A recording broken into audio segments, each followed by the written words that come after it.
Shalom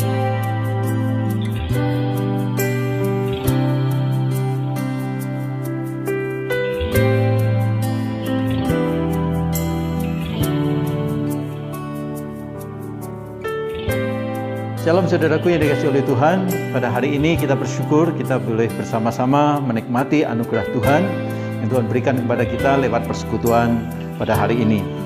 Saudaraku, kita melihat bahwa apa yang terjadi di sekitar kita kadang-kala membuat kita menjadi runtuh.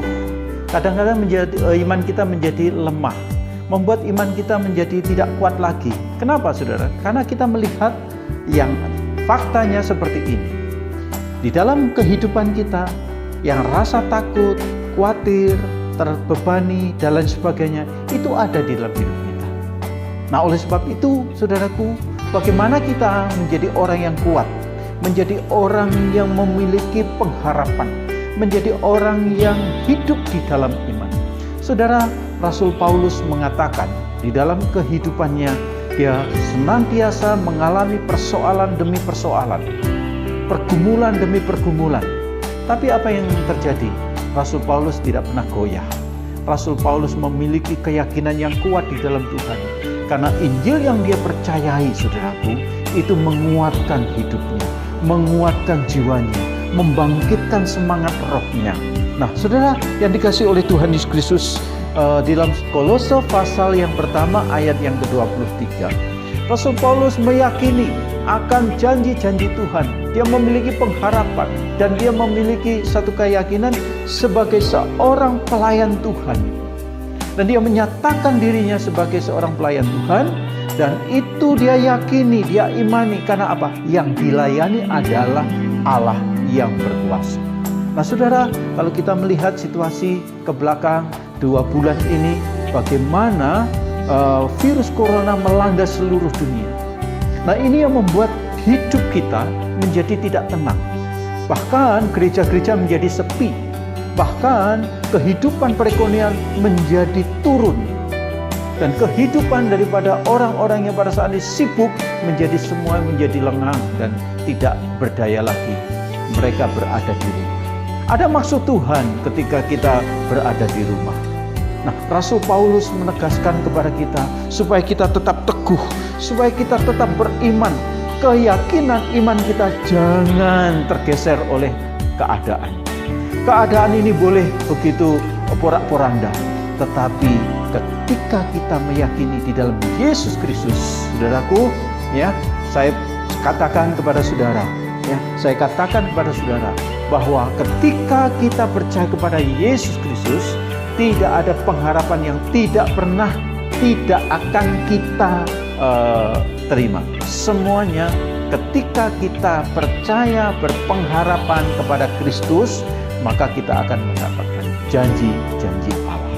Nah, saudaraku yang dikasihi oleh Tuhan, bagaimana supaya kita menerima janji Allah? Bagaimana supaya kita diberkati? Bagaimana supaya kita hidup di dalam kemenangan?